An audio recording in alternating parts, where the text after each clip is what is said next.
زندگی میں جب بھی تم گرتے گرتے سنبھل جاؤ تو جان لینا تمہاری دعاؤں نے تمہیں تھام لیا ہے۔ جن دعاؤں کو تم ناممکن سمجھ کر بھلا چکے ہوتے ہو، اللہ انہی دعاؤں کے ذریعے تمہارے برے وقت سے تمہیں بچا لیتا ہے۔ تم سوچتے ہو تمہاری دعائیں رد ہو گئی، مگر تم یہ نہیں جانتے کہ تمہاری دعائیں کن کن طریقوں سے قبول کی گئی ہیں۔ جو پتھر میں رہنے والی چیونٹی کو بھی رزق دیتا ہے، تمہیں لگتا ہے وہ تمہاری حاجات سے نہیں نواز سکتا؟ جو بے زبان پرندوں کی بھی آواز سن سکتا ہے، تمہیں لگتا ہے وہ تمہاری دل کی کیفیات سے ناواقف ہو سکتا ہے؟ وہ جس کو نہ نیند آتی ہے نہ اونگ، تمہیں لگتا ہے وہ تمہاری اذیت میں گزرے کسی بھی لمحے سے بے خبر ہو سکتا ہے؟ وہ تو تمہیں تب بھی سنتا ہے جب تم خود کو بھی نہیں سن پاتے۔ تو پھر یہ کبھی مت سوچنا کہ اللہ نے تمہاری التجا رد کر دی ہے۔ اس نے ہر صدا سن لی ہے، بس اس نے صلے کا ایک وقت مقرر کر رکھا ہے۔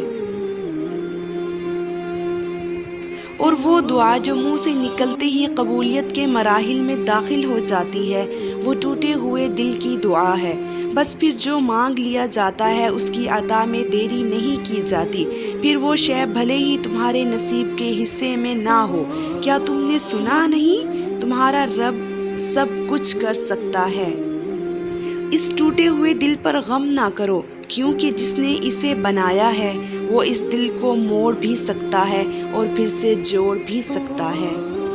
اللہ کو تمہارا توکل اور تمہارا صبر کرنا اتنا پسند آ گیا ہے کہ وہ چاہتا ہے کچھ دیر اور تم اسی یقین کے ساتھ اس سے مانگو اور یہ نہیں سوچو کہ کیا ممکن ہے اور کیا نہیں، کیونکہ جب تم ناممکن مانگتے ہو تب اللہ بھی تمہیں ناممکن وسیلوں سے ہی عطا کرتا ہے۔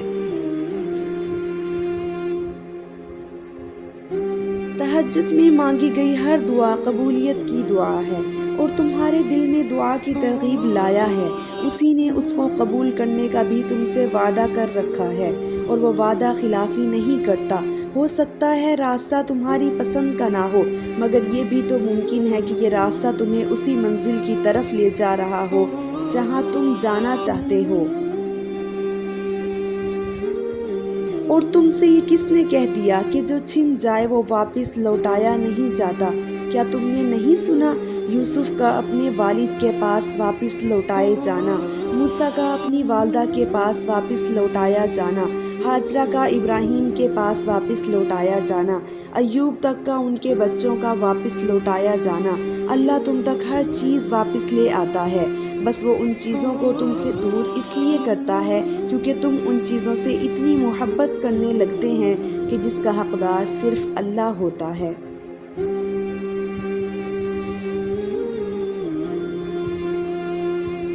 اور جب تم یقین رکھتے ہو تب وہ وہاں سے تمہارے لیے وسیلے بناتا ہے جہاں سے تم سوچ بھی نہیں سکتے۔ تو پھر دعا کرنا کبھی مت چھوڑنا، صرف اس لیے کہ حالات ابھی تک نہیں بدلے۔ ایسا نہیں ہے کہ حالات اب کبھی نہیں بدلیں گے، تبدیلی کائنات کا اصول ہے، اور اللہ اپنے بندوں کو کبھی بھی مسلسل تکلیف میں نہیں رکھتا۔ ہو سکتا ہے تم نے عارضی خوشی کا سوچ رکھا ہو اور اللہ نے تمہارے لیے مستقل خوشی کو چن رکھا ہو، کیونکہ تم وہ کبھی نہیں جان سکتے جو اللہ جانتا ہے۔ حقیقت کو تسلیم کرنا مشکل ہے، مگر یہی تو توکل ہے کہ جو دل کو نہ بھائے اسے بھی اللہ کی رضا کے لیے دل سے لگایا جائے، اور تم سے بس تمہارا یقین ہی تو مانگتا ہے وہ۔ بالکل ویسے ہی جب نوح کو شکست اپنے سامنے نظر آ رہی تھی تب انہوں نے اللہ سے مدد کی التجا کی، اور جانتے ہو اللہ نے مدد کیسے بھیجی؟ اللہ نے طوفان بھیج کر نوح کی مدد کی اور انہیں فتح سے ہمکنار کر دیا۔ اسی طرح ہر مشکل یا ہر دکھ تمہاری تباہی بن کر نہیں آتا۔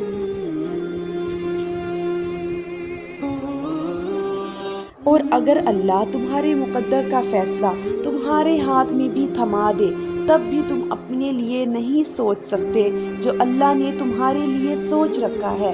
تو پھر صبر کرو، کیونکہ اللہ جب تمہیں کنارے پر لا کھڑا کر دیتا ہے تب یا تو وہ تمہیں تھام لیتا ہے یا اڑنا سکھا دیتا ہے۔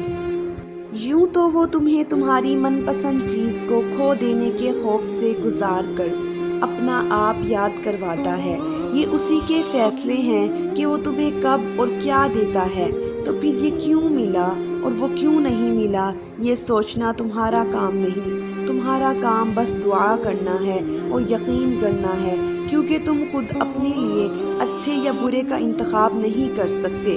تم خود ہی خود کے ساتھ ناانصافی کرتے ہو اور اللہ تمہارے ساتھ کبھی ناانصافی نہیں کرتا۔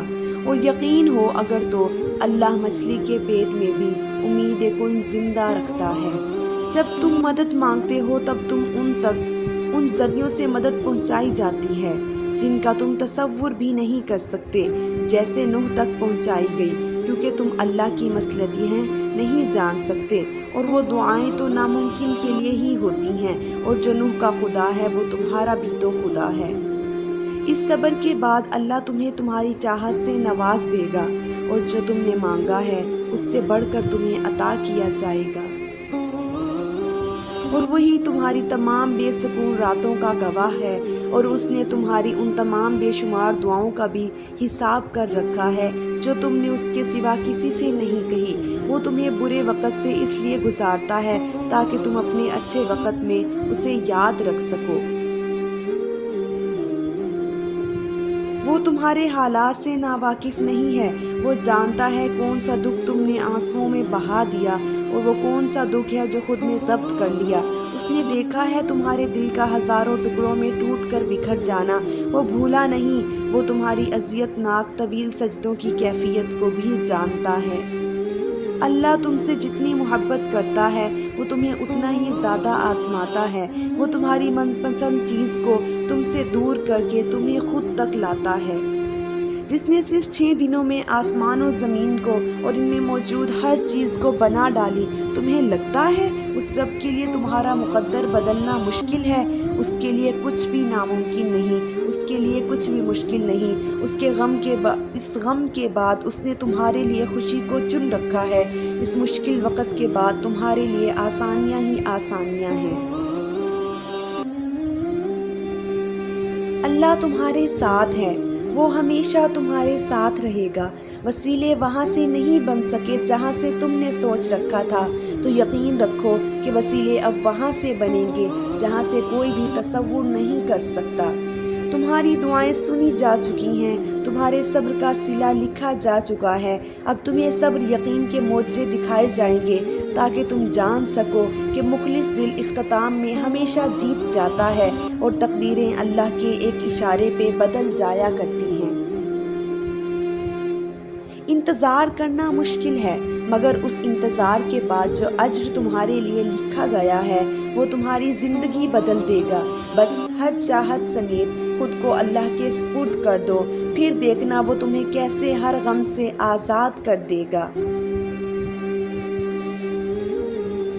پھر تم اللہ کے فیصلوں سے کبھی مایوس مت ہونا، اور توکل رکھنا کہ اللہ کی رحمت تمہارے دل میں پیدا ہونے والے ہر خوف سے بڑی ہے۔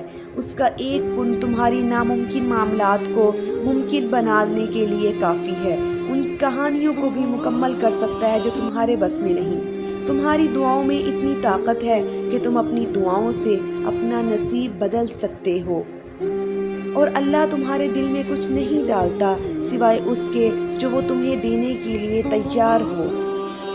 تو کیا ہوا جو تم کہہ نہ سکے؟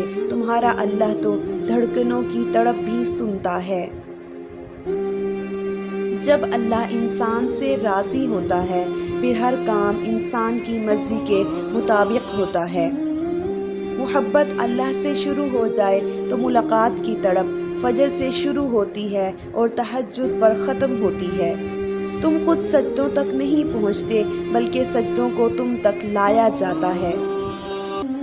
محبت اگر عیب دکھتی ہے تو اللہ کبھی ہماری طرف نہ دیکھتا، اور جس کہانی کی وجہ سے تم تہجد تک پہنچ جاؤ اس کہانی کو اللہ تعالیٰ کیسے ادھورا چھوڑ سکتے ہیں؟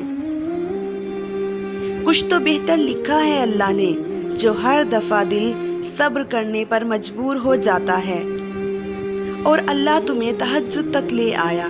اس کا مطلب سمجھتے ہو؟ اللہ تمہاری چاہ کو تم سے ملوانے کی تیاری کر رہا ہے۔ اے اللہ، مجھے اتنا بدل دیجئے کہ آپ مجھ سے محبت کرنے لگیں۔ تہجد کا مطلب ہی دعاؤں پر قبولیت کی مہر ہے۔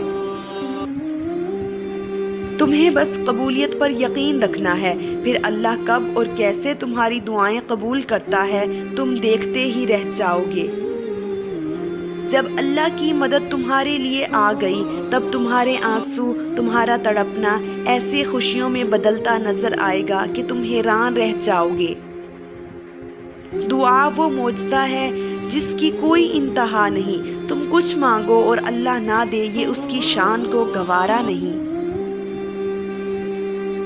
حضرت موسیٰ علیہ السلام نے عرض کیا، خدایا میں تجھ کو کہاں تلاش کروں؟ اللہ نے فرمایا، موسیٰ مجھے ٹوٹے ہوئے دلوں کے پاس پاؤ گے۔ اللہ کو منانے کے لیے الفاظ کی بھی ضرورت نہیں پڑتی۔ قربان جاؤں اس کی محبت کا انداز کتنا سادہ ہے۔ تم دیکھنا تمہارے صبر سے ایک دن معجزے وجود میں آئیں گے۔ مایوس کیوں ہو ذرا سی دیر پر؟ بھول گئے ہو تمہارا اللہ کون ہے؟ اگر یہ تم کو دیر لگ رہی ہے تو شاید تمہیں معلوم نہیں، معجزوں کا انتظام اور اہتمام کچھ وقت مانگتا ہے۔